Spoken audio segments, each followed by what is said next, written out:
Good afternoon. God bless you all. I'm your regular tutor, Danilare Akilude. Today, I shall be taking you on cell and its environment. Please do well to like my videos, share. Please subscribe to our channel so you can get more notifications. And share, should you have any question, you may drop in the comments. Today we shall be considering the topic called cell and its environment. Cell and its environment. At first, we need to know what a cell is. In previous video, I want to believe that has been dealt with, where we considered the definition of a cell to be the smallest, simplest, structural, functional, and basic unit of life. Okay. Living cells are always surrounded by watery environments. These environments may be fresh water or salt water, or in unicellular organisms. Okay, so the environment they are, it may be in fresh water or in salt water. The intercellular fluid that bathes the body cells of higher animals, so it is also an environment. It could be in fresh water or salt water, is an environment. It could be within intercellular fluids that bathes the body of the body cells of the higher animals. That cells there are also having that as their environment. Materials flow between the cell and its environment by two biophysical processes, namely diffusion and osmosis. Now, what is diffusion? Diffusion is said to be defined as the movement of molecules or ions or tiny particles of a substance or matter from a region of higher concentration to a region of lower concentration until an equilibrium is reached. If you do not put the term until equilibrium is reached, trust me, you have not defined the term diffusion. Diffusion occurs in matter, e.g., that anything that has matter, that has mass and occupies space. Okay. Including all cells, matter can exist in three states. It could be in liquid, gases, and in solid. So, in diffusion, we consider the movement of particles, of liquid, of solvent, of molecules from a region of higher concentration where it is much to a region of lower concentration where it's less, okay, until equilibrium is reached. So if you do not put the word until equilibrium is reached, trust me, you have not defined diffusion. Those are the key words. Now let's go on to factors that affect diffusion. We have state of matter.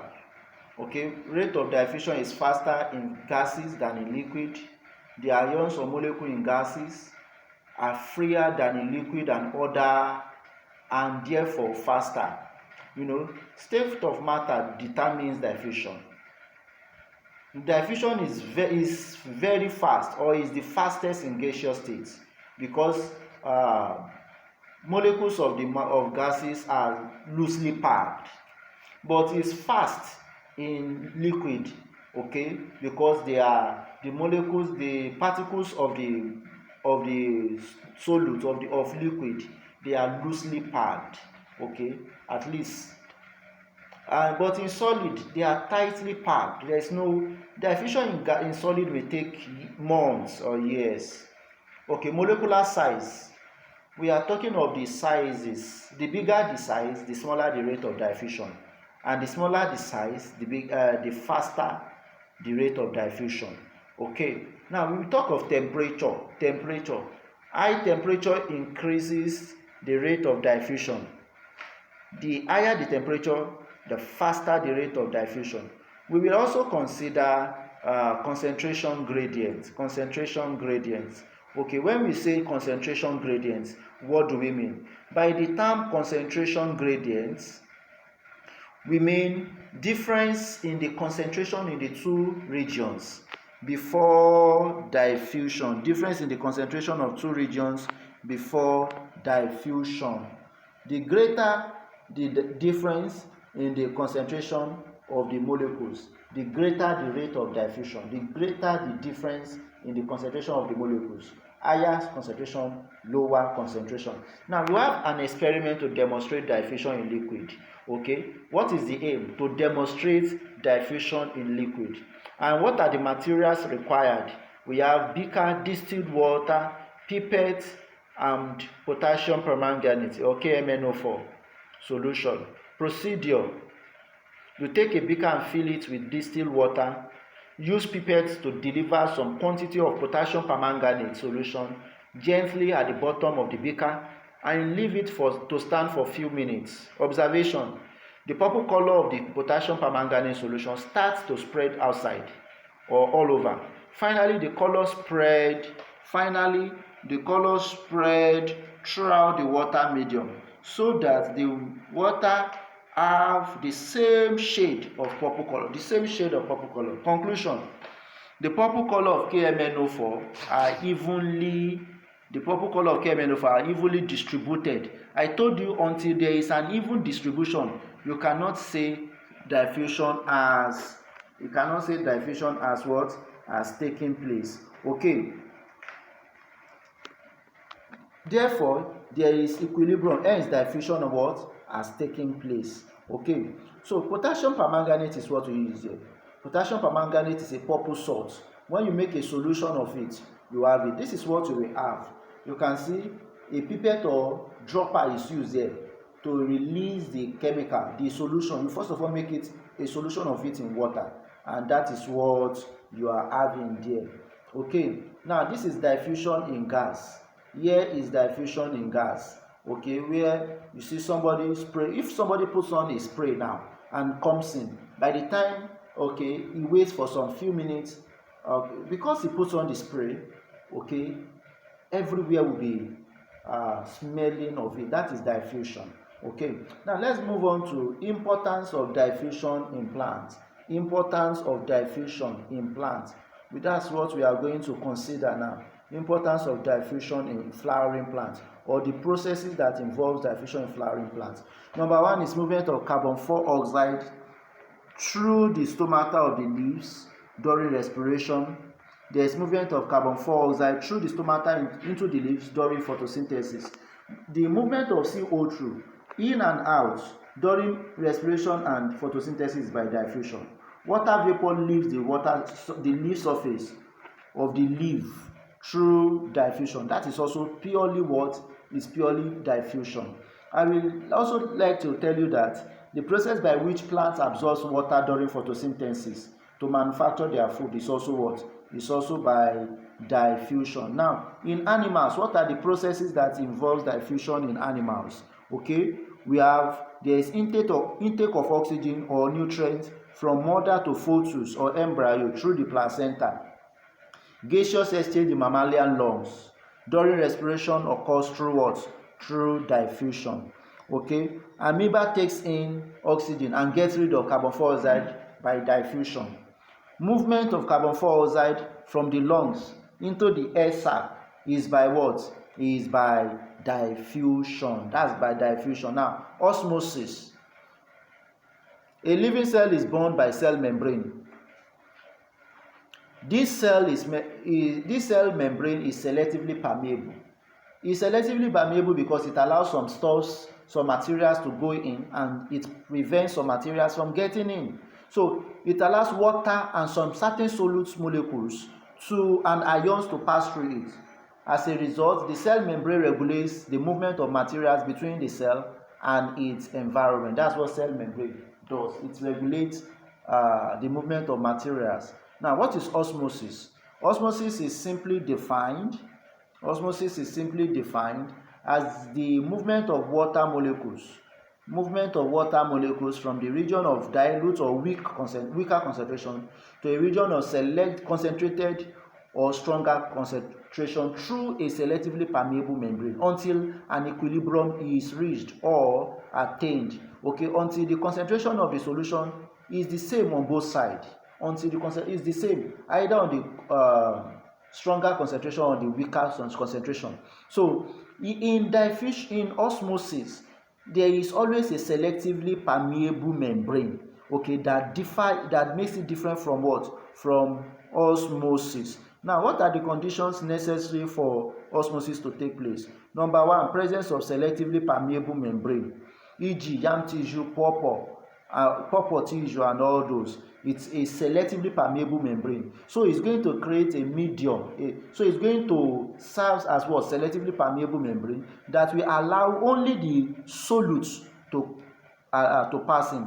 Presence of weaker concentration and stronger concentration, okay, those are the two major, okay, selectively permeable membrane, weaker and stronger solution.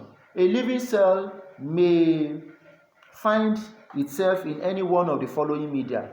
We have hypertonic medium, hypotonic medium, isotonic medium. Now, what is an hypertonic medium?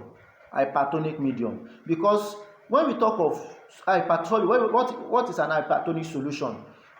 Either hyper or hypo or iso, it is only the phenomenon revolves around the medium. So that's why we could say hypertonic medium or solution, hypotonic medium or solution, or isotonic medium or solution.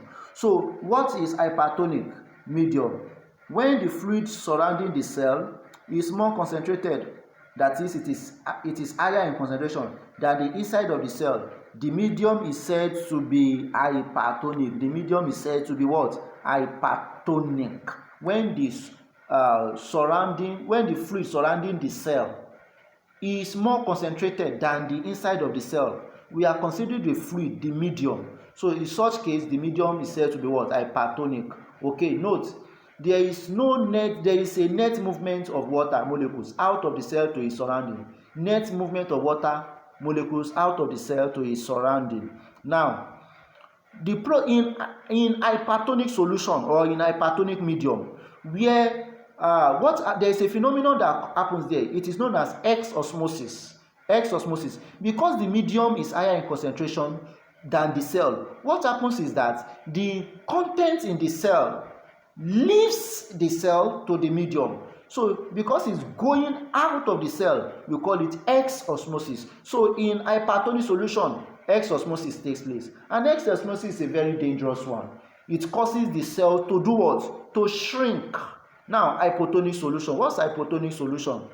When the fluid surrounding the cell is less concentrated than the cell, the surrounding fluid is said to be what? Is said to be hypotonic to the content of the cell. The surrounding fluid is said to be hypotonic to the content of the cell. In this, there is a net movement of water molecules from the surrounding of the cell into the cell. In hypertonic solution, net movement of molecule from the cell to the medium. But in hypotonic solution, net movement of molecule from the surrounding, because the surrounding is now what? Lower in concentration, is hypo. Okay, there is now net movement of the concentration into the cell. That is what we call hypotonic. That's what we call end osmosis. When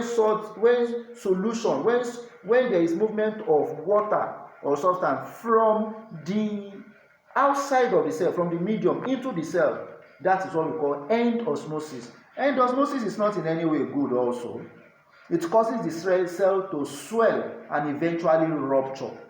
Okay, but in exosmosis, do not forget, I told you it will cause the cell to shrink.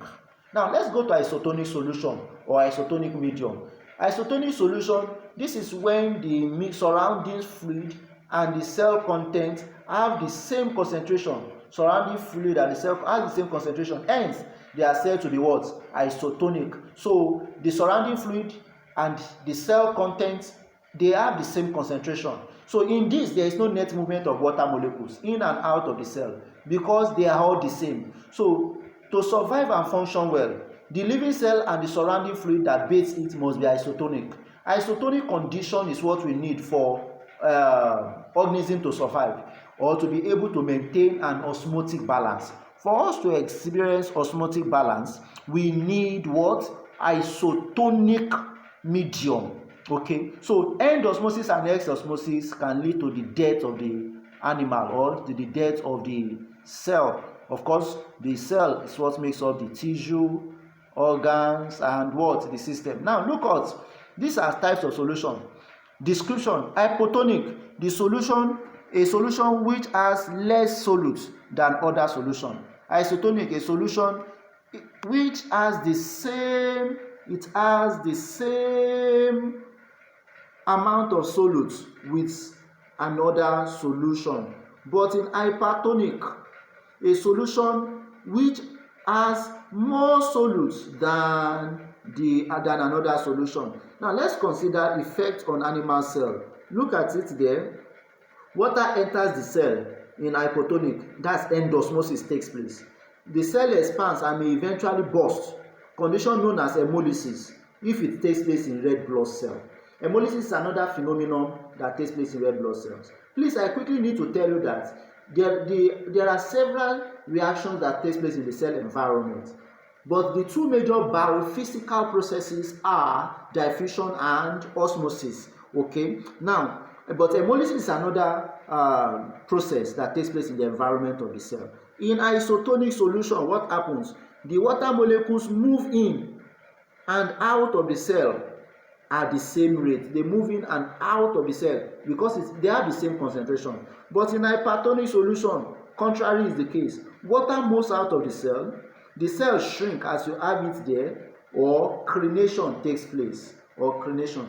And in the course of the class, we shall know what crenation is. We shall know what crenation is. Now, the last thing I like us to consider on this table is that water enters the cell. Water, effect of plant cell. Water enters the cell. The cell becomes very, very turgid. Okay, water moves in and out of the cell at the same rate. The cell is turgid or normal in effect of plant cell. Effect on plant cell, okay, for isotonic. Now for hypertonic, water moves out of the cell. Cell becomes flaccid or plasmolysis or plasmolized. Look at it there. Okay, this is a situation where the cell is plasmolized. Okay, water moves out of it, becomes flaccid or plasmolized. In this case, the cell becomes turgid. That is, the cell is turgid at the normal stage. This is it here.